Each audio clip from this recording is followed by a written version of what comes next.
Javno gradsko saobraćajno preduzeće Novi Sad obaveštava javnost da je putem Facebooka došlo do zloupotrebe naše usluge e-novčanik.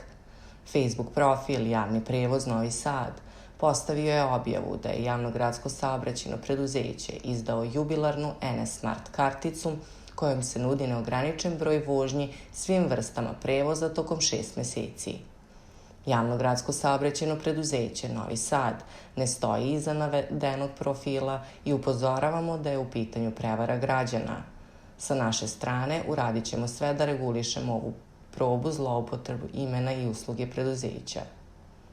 Ujedno obaveštavamo građane da promocije koje su organizovane sa naše strane možete da pronađete isključivo na zvaničnoj Facebook strani Javno gradsko saobraćajno preduzeće Novi Sad, Instagram profilu JGPS Novi Sad, kao i na sajtu preduzeća www.gspns.rs.